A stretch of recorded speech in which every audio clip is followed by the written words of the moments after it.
Salawat dan salam semoga selalu terlimpahkan keharibaan junjungan kita Nabi Agung, Nabi besar Muhammad sallallahu alaihi wasallam. Para jemaah sekalian, pada kesempatan kali ini Al-Fakir ingin menyampaikan berkaitan dengan Allahumma shalli ala sayyidina Muhammad wa ala ali sayyidina Muhammad. Ya Allah, ya Hayyu. Mohon maaf ya Allah.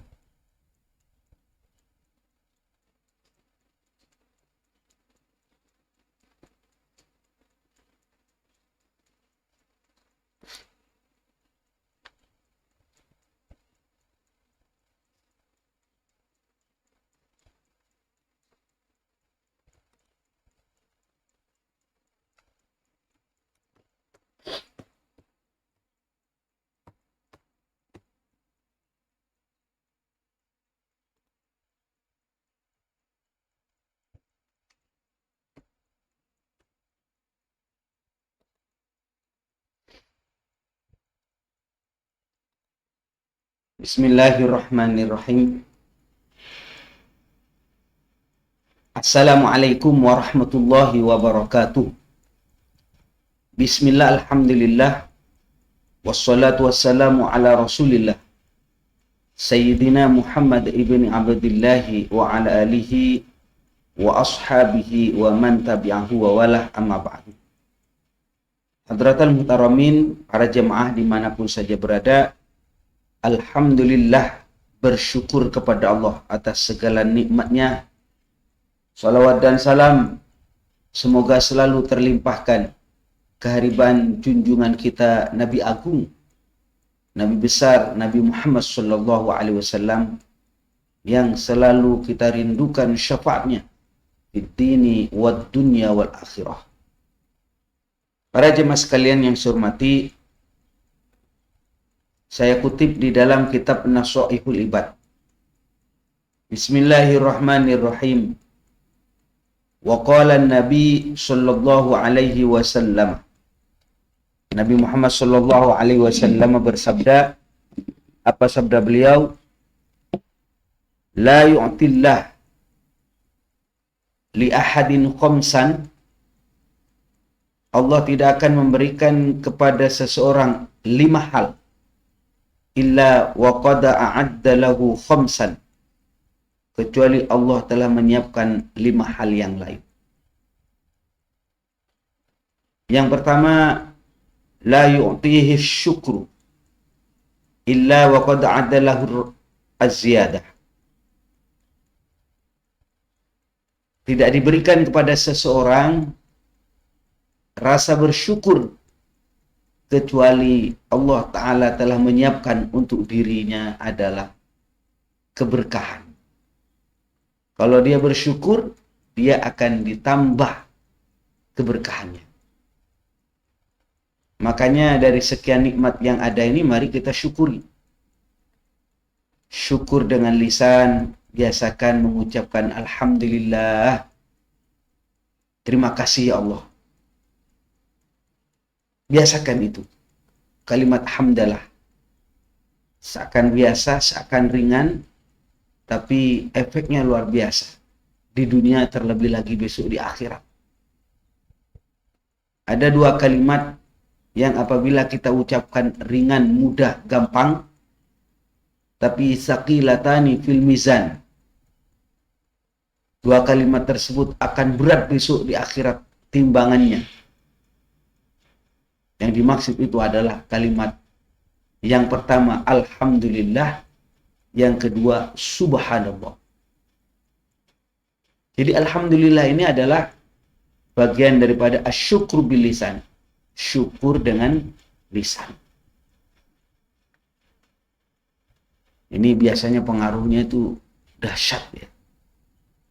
Sehari, 2 hari, sebulan itu akan terasa hasilnya.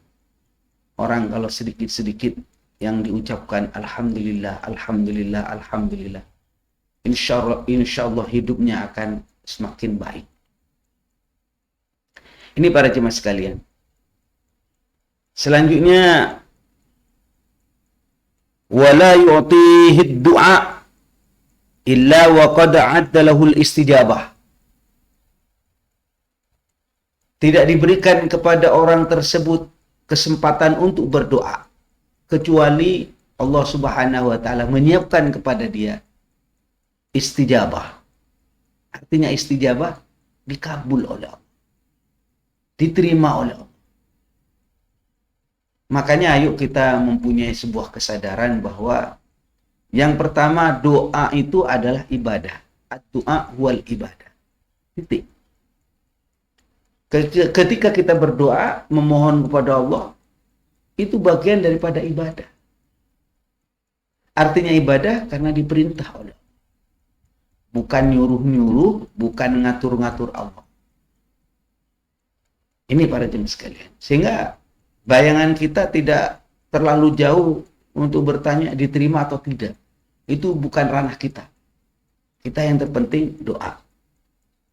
Dan Allah Subhanahu wa taala sudah berjanji, ud'uni astajib lakum. Berdoalah, astajib lakum, maka aku yang akan mengabulkan doa. Nah, ini para jemaah sekalian. Kemudian yang kedua, orang berdoa itu menunjukkan dirinya butuh kepada Allah. Kalau kita tidak berdoa, seakan-akan kita ini sombong, merasa tidak butuh kepada Allah. Nah ini penting, sebagai hamba yang dhaif, yang lemah, kita harus punya keyakinan Allahus Samad. Allah adalah tempat bersandar. Yang mengatur segalanya adalah Allah. Dan kalaulah ada takdir yang ditetapkan oleh kita, kita tidak akan bisa merubah. Kecuali kita dengan berdoa, memohon kepada Allah. Allahumma inna nas'aluka al-lutfa fima jarat bil maqadir. Kalaulah ya Allah takdir menentukan apa saja terjadi kepada diri saya, maka jadikan takdir itu menjadi kebaikan bagi kami. Allahumma inna nas'aluka al-lutfa fima jarat bil maqadir. Nah, ini para jemaah sekalian. Kemudian kita harus punya keyakinan diijabahnya sebuah doa itu oleh Allah Subhanahu wa taala. Satu, memang Allah itu janji. Dan Allah tidak pernah ingkar janji. Nah, inilah yang membedakan antara raja yang lain. Allah Subhanahu wa taala Malikul Muluk, rajanya raja, rajanya pemimpin di dunia ini ya. Tidak ada rajanya raja kecuali Allah. Karena itu dari sekian raja-raja di dunia ini, pemimpin-pemimpin dunia yang pernah ada dan termasuk hari ini, itu kalau di dalam kitab Nasoihul Ibad dikatakan wala wafa alil muluk. Rata-rata raja itu tidak pernah memenuhi janji. Yaitu biasa. Artinya biasa, Anda jangan kaget, saya jangan kaget. Kalau ada orang sebelum jadi pemimpin, ya, janjinya muluk-muluk, akan begini, akan begono, akan begitu. Ya jangan merasa kaget ketika dia jadi kok lupa. Bahkan tidak memenuhi janjinya. Janji palsu. Maka dalam hal ini, ayo kita sadari, wala wa fa'alil muluk. Ya rata-rata raja begitu, pemimpin begitu. Dia tidak memenuhi janji. Dan ini yang membedakan dengan Allah Subhanahu wa taala. Allah tidak pernah ingkar janji. Innaka la tukhliful mi'ad. Sesungguhnya engkau ya Allah tidak pernah ingkar janji.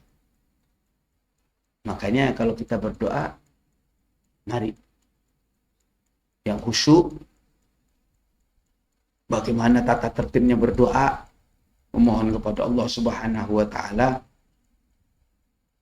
didahului dengan Bismillahirrahmanirrahim, kemudian dilanjutkan dengan Alhamdulillah, memuji kepada Allah, baru setelah itu berdoa Bismillahirrahmanirrahim, Alhamdulillahirabbil alamin.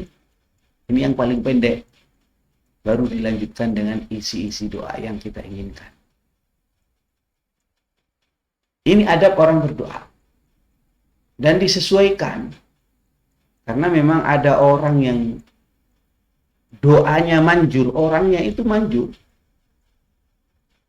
Seperti doanya orang tua, doanya para nabi, doanya orang yang terzolimi, itu manjur. Orangnya yang manjur, yang mustajabah. Ada juga yang waktunya yang mustajabah. Misalnya doa di antara adzan dan iqamah. Adzan, kemudian ada jeda kan sekitar 5 menit baru iqamah. Nah, antara adzan dan iqamah termasuk salah satu waktu yang mustajabah. Jadi kalau tadi orangnya, sekarang ada waktu yang mustajabah. Waktu yang mustajabah misalnya ketika kita itu dalam keadaan genting, itu termasuk waktu yang istijabah. Antara dua khutbah, waktu yang istijabah. Jadi banyak waktu yang mustajabah itu dianjurkan kita untuk berdoa. Ada juga tempatnya. Nah ini, tempat yang mustajabah. Tempatnya itu ya memang Allah wa Rasuluh menyampaikan bahwasanya tempat tersebut mustajabah.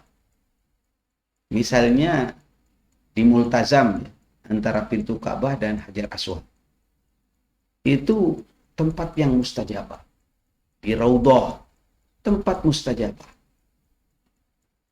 Nah ini, mohon nanti dicari beberapa tempat, waktu, dan orang. Ini kalau sudah bergabung, wah itu luar biasa.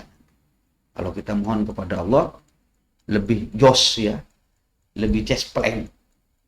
Walaupun Allah itu kalau mau mengabulkan doa di mana saja, ya bisa saja. Itu hak prerogatif Allah. Cuma memang syariat menyampaikan demikian. Ini para jemaah sekalian.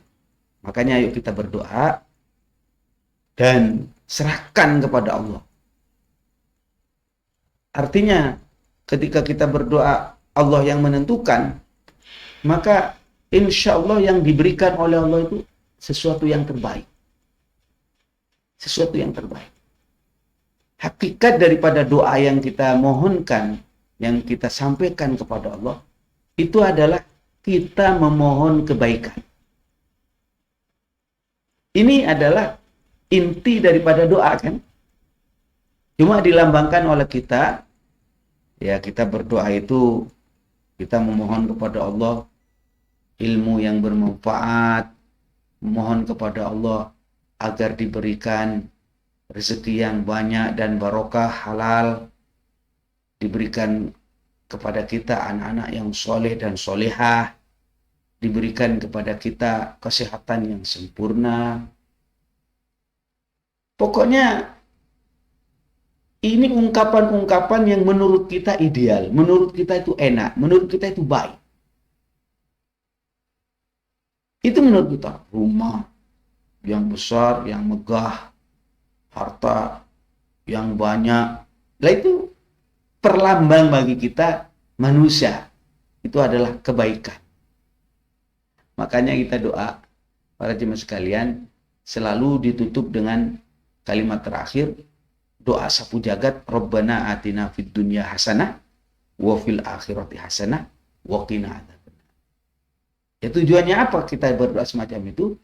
Ini memberi casing, memberi bungkus agar Allah Subhanahu wa taala memberikan kepada kita hasanah fid dunya, hasanah fil akhirat, kebaikan ya, diserahkan pada Allah, dan Allah Subhanahu wa taala melindungi kita dari siksa api neraka. Nah itu adabnya semacam itu. Agar tidak terkesan yang mendikte, menyuruh-nyuruh, mengatur-ngatur Allah. Ya kita ini berdoa karena diperintah oleh Allah Subhanahu wa taala. Doa saja titik itu sudah ada nilai ibadah. Ada juga sih para ulama yang memilih tidak banyak berdoa, ada. Hanya banyak beribadah. Beribadah saja. Jadi prinsipnya iyyaka na'budu, baru iyyaka nasta'in. Ibadah saja. Kepadamu ya Allah aku menyembah, mengabdi. Baru kalau sudah beribadah, wa iyyaka nasta'in, kami memohon. Ada juga hanya beribadah. Karena Allah Subhanahu wa taala hakikatnya tahu apa yang menjadi keinginan kita. Allah tahu. Tanpa doa pun ya Allah tahu keinginan kita ini apa, hajat kita ini apa. Qad kafani ilmu rabbi, sungguh telah cukup pengetahuan Tuhanku Allah, min su'ali wa ikhtiyari, dari permohonanku, dari doaku, dari ikhtiarku. Jadi cukuplah Allah yang tahu. Terus kenapa kita berdoa? Fadu'ai, sedangkan kami berdoa, wabtihali, dan kami menangis, memohon, merengek kepada Allah. Syahidun li biftiqori, menunjukkan saya butuh kepada Allah.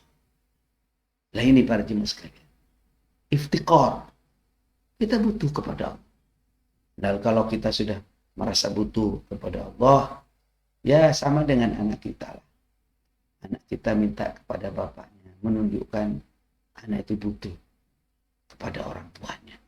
Maka orang tua ini akan sayang kepada anaknya. Dan perumpamannya semacam itu. Jadi insya Allah kalau kita berdoa, Allah Subhanahu wa taala akan mengabulkan dalam waktu, dalam tempat, dalam situasi, dalam bentuk yang Allah tentukan sendiri. Menurut Allah ini terbaik bagi kamu. Kan begitu kan?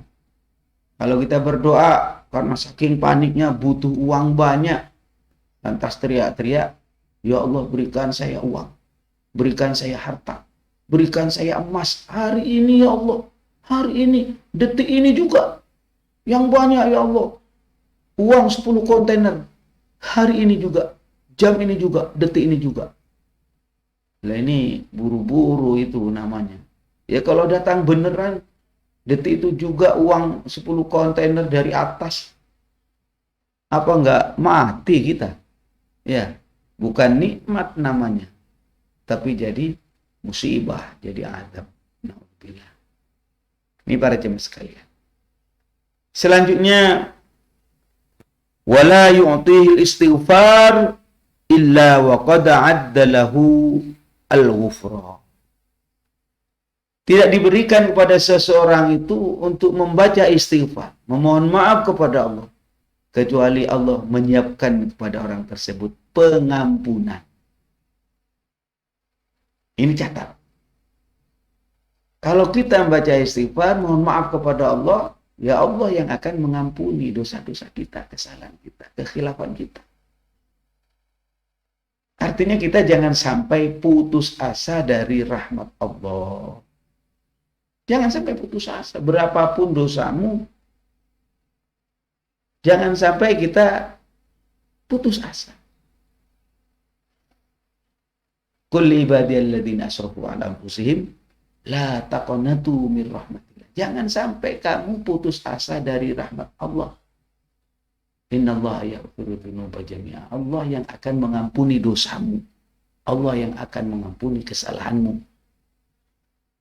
Allah ya hayyakum.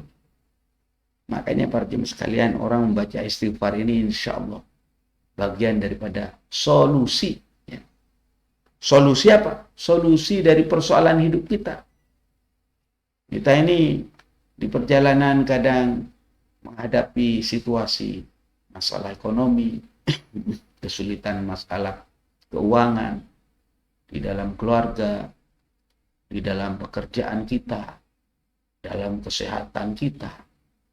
Lah ini sejatinya bagi seorang mukmin, kesulitan yang kita hadapi, persoalan yang kita hadapi, itu sejatinya cara Allah untuk membersihkan kita dari segala dosa.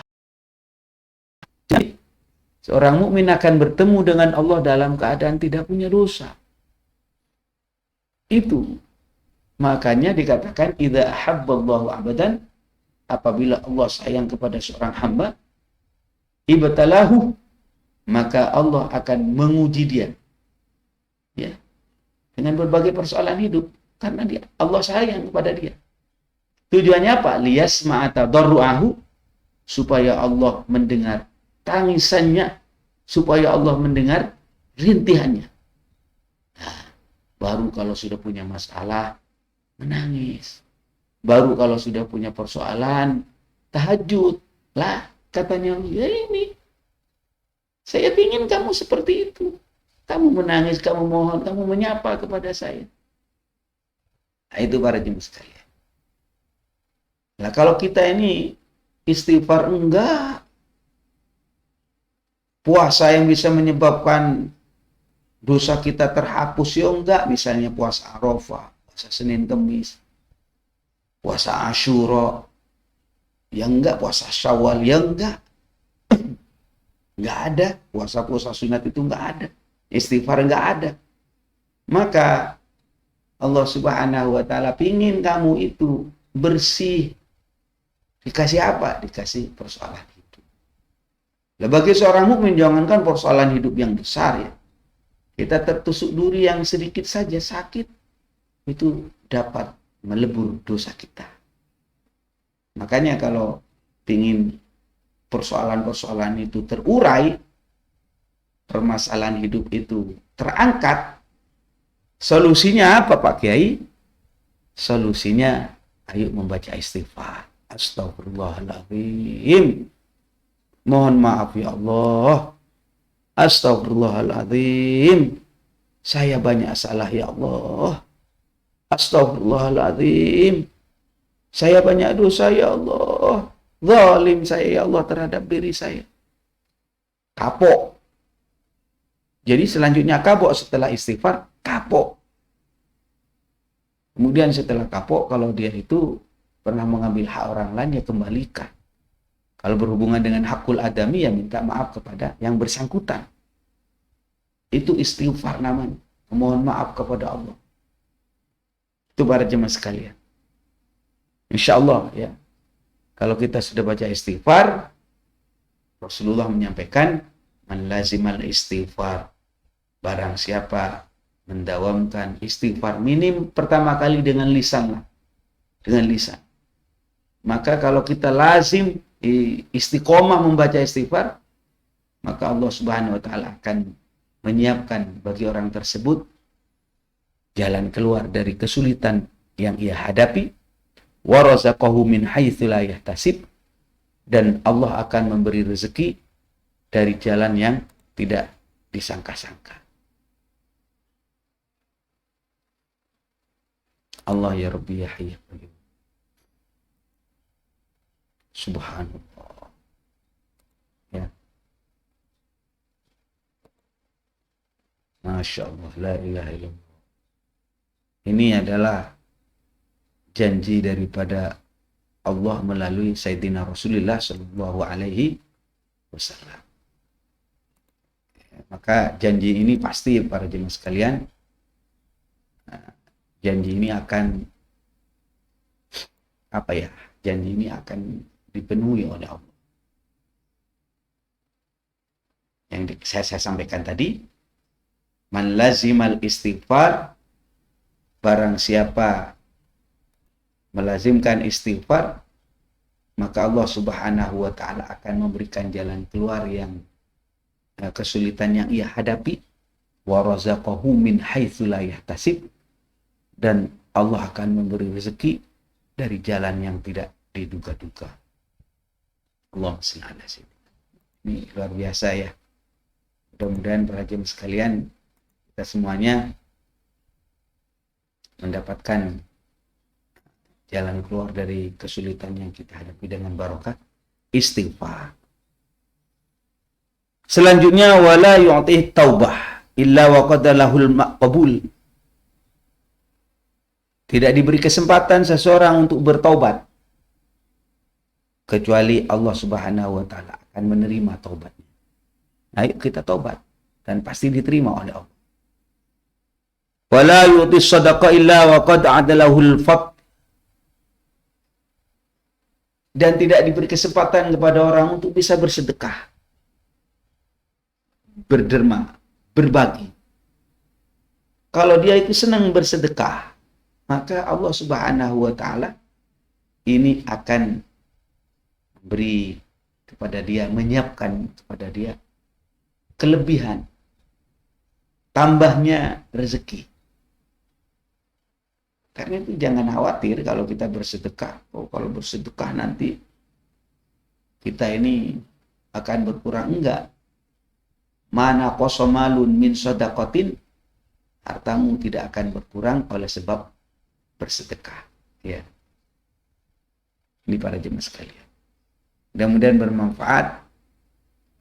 Dan mari kita tutup majelis ini dengan membaca doa. Rabbana atina fid dunya hasanah wa fil akhirati hasanah wa qina adzabannar. Bismillah, alhamdulillah, wassalatu wassalamu ala rasulillah Sayyidina Muhammad ibni Abdillah. Ya Allah, ya Hayy ya Qayyum, ighfir lana dzunubana. Ampuni dosa kami dan dosa bapak ibu kami, dosa kesalahan kekhilafan para guru-guru kami, dosa keluarga kami, ya Allah semuanya. Ampuni, maafkan kesalahan kami. Bijah Sayyidina Rasulullah Muhammad SAW. Jadikan anak-anak kami anak-anak yang soleh dan solehah. Berikan kepada kami kesehatan yang sempurna. Berikan kepada kami, ya Allah, kekuatan iman dan Islam. Rezeki yang banyak, yang halal, yang barokah. Agar kami bisa tenang beribadah. Rabbana atina fid dunya hasanah wa fil akhirati hasanah wa qina adzabannar. Alhamdulillahirabbil alamin. Mohon maaf apabila ada kesalahan. Hadanallahu wa iyyakum ajmain. Assalamualaikum warahmatullahi wabarakatuh.